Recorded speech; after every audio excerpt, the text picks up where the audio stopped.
भाइले बर्थडेमा दिएको गिफ्ट दिदी भाइ भएर अनबक्सिङ हुँदैछ गाइज ल हेर्नुहोस् यो चकलेटको नाम चाहिँ टोब्लोरन हो रे अनि यहाँ टोब्लोरन नै लेखेको छ ट्याब्लेट पढ्नलाई अनि यो यतिको 600 कि 700 रे ल दिदीसँग चकलेट खाइसो दिदीको भाइको चकलेट ल खाइसो ल दिदी भाइ चाहिँ भाग्न खोजिरहेछ गाइज खाली दौडिने मात्रै खोजिरहेछ यो भाइ दौडिने मात्रै खोजिरहेछ ल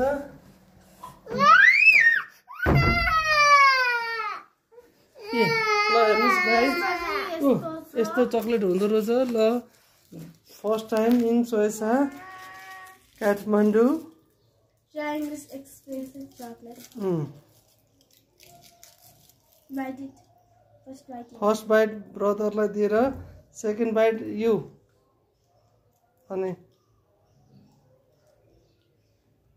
little third bite for your mother अनि कस्तो रहेछ त यसको फ्लेभर लाइक किटक्याट हुँदो रहेछ टोब्लोरन भनेको टोब्लोरन एउटा मात्र झिक ल आजलाई यति नै मम्मीलाई देऊ एउटा मम्मीलाई देऊ छोरी मम्मीलाई चकलेट पुर्याउन जाँदैछिन् ल हेर्नुहोस् मम्मी चाहिँ किचनमा हुनुहुन्छ गाइज ल ढोका खोल्दै हुनुहुन्छ छोरीले मम्मी किचनमा हुनुहुन्छ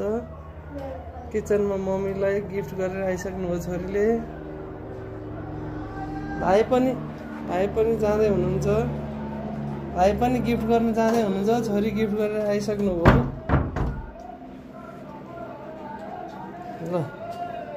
ल गाइज